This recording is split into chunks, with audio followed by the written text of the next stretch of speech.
Assalamualaikum warahmatullahi wabarakatuh. Perkenalkan, kami dari mahasiswa STAIS Sumbawa, Prodi Pendidikan Islam Anak Usia Dini.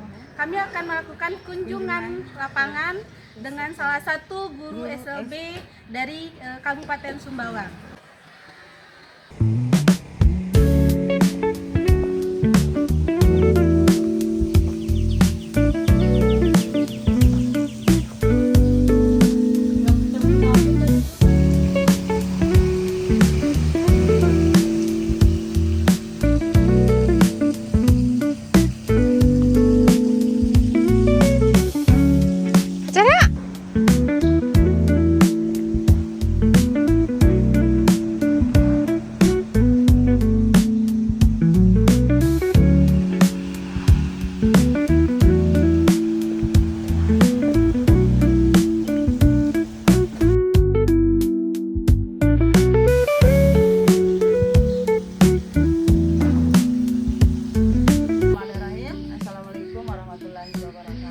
Waalaikumsalam warahmatullahi wabarakatuh. Kami lakukan wawancara dengan Ibu tentang pendidikan inklusi. Langsung saja ya.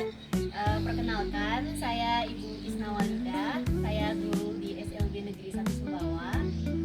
Saya sekarang sedang memegang kelas tunanetra. Pada hari Senin, Selasa saya di guru kelas di kelas tunanetra, Senin, Selasa, Jumat, Sabtu. Ketika di hari Rabu, Kamis saya memegang kelas keterampilan IT di ruang komputer. Nah, di sini saya ingin menjelaskan saja tentang pendidikan inklusi yang kami terapkan, yang saya terapkan di sekolah itu. Yang lebih jelasnya itu ada terjadi pada kelas keterampilan IT, karena di keterampilan IT itu ada beragam ketunaan di situ. Ada tunarungu, ada tunagrahita, ada tunadaksa, dan juga ada autis. Dalam satu pembelajaran, dalam satu kelas ada 4 ketunaan. Dan di situ yang jelas ada inklusinya terlihat. Jadi mungkin saya akan fokus ke situ nanti ya. Di kelas keterampilan IT.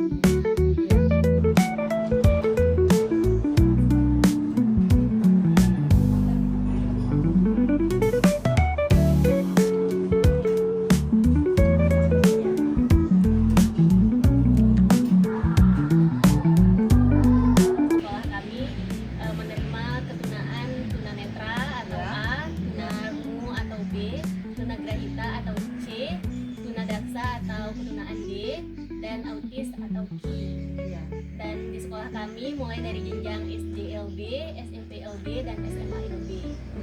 Di sekolah kami juga ada keterampilan ada keterampilan tata boga, tata kecantikan, keterampilan IT, ada keterampilan massas, ada keterampilan membatik, dan ada keterampilan tata busana, dan terakhir keterampilan tata geraha. Ternyata banyak sekali ya Bu. Iya, ada 7 keterampilan. Baru hari ini.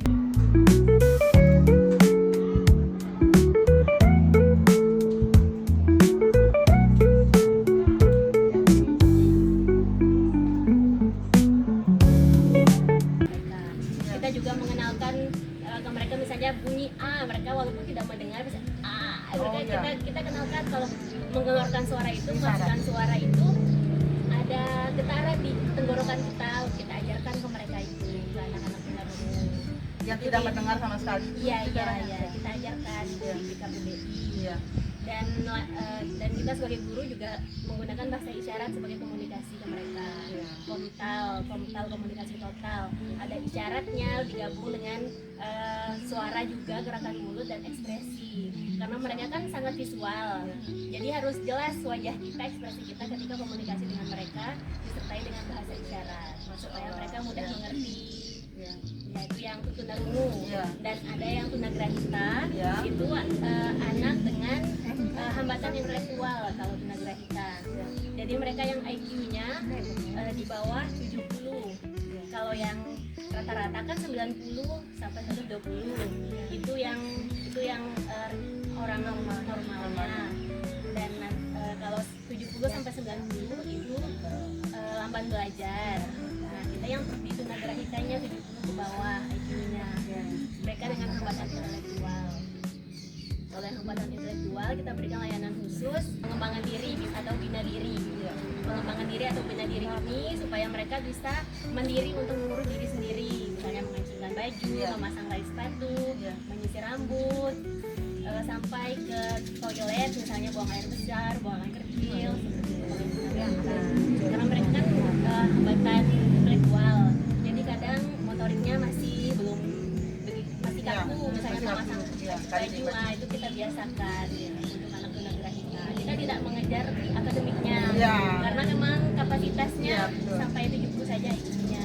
Jadi kita lebih fokus ke keterampilan bina dirinya kalau yang tunagrahita. Terus ada yang tunadaksa dengan hambatan fisik. Tunadaksa dia memiliki hambatan fisik, diberikan layanan khusus bina gerak, bina gerak dan bina diri. Misalnya mereka memiliki kaku pada tangannya atau pada motoriknya, misalnya kita berikan bina gerak, misalnya meremas kertas, atau yang memiliki kekakuan pada otot kaki diajarkan untuk berjalan di papan pipian atau berjalan dengan memegang pada terali di samping tembok, itu tunadaksa. Terus yang autis itu dengan hambatan sosial dan perilaku. Kalau yang autis diberikan layanan khusus pengembangan sosial, emosi dan perilaku. Ya, kita latih mereka untuk mengenal emosinya. Mengenal emosi kan mereka tidak tertarik pada sosial. Jadi mereka tidak tahu ada senang, sedih, itu mereka tidak tahu. Kita kenalkan emosi kepada mereka. Kita kenalkan sosial juga, misalnya mengenal teman, belajar untuk bermain dengan teman, mengenal guru-guru di sekolah, itu yang untuk yang autis.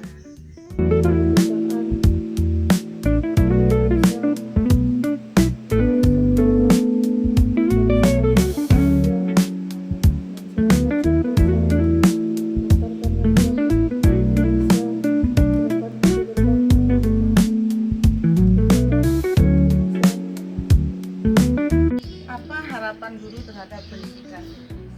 Oh iya, kalau di sekolah kami kan sekolah luar biasa. Nah, pendidikan inklusi ini kan dia tentang keragaman, kita menerima keragaman dan kita memfasilitasi kebutuhan siswa yang ada. Kalau pendidikan inklusi itu, nah yang saya lihat di Kabupaten Sumbawa ini, kalau di SLB kan kita sudah jelas kita menerima siswa berkebutuhan khusus dan kita memberikan layanan sesuai dengan kebutuhan siswa.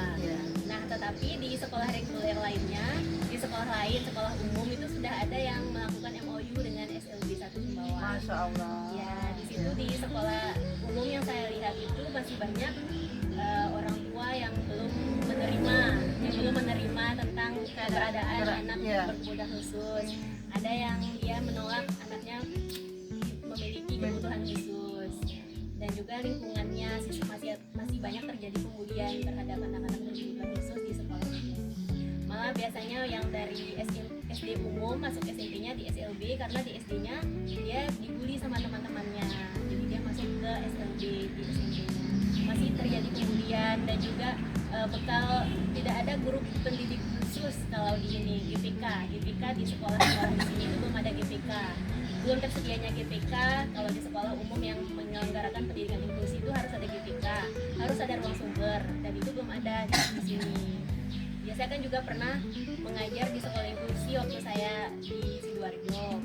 Jadi di situ tuh harus ada GPK, guru pendidik khusus, harus ada ruang sumber. Ketika ada masalah terhadap yang dimiliki oleh anak berkebutuhan khusus di sekolah itu, ditarik ke ruang sumber untuk diberikan penanganan. Atau ketika di kelas tidak maksimal pembelajarannya, ditarik ke ruang sumber untuk diberikan pembelajaran. Terima kasih banyak Ibu. Mungkin itu sekedar pertanyaan dari kami. Terima kasih banyak atas waktunya.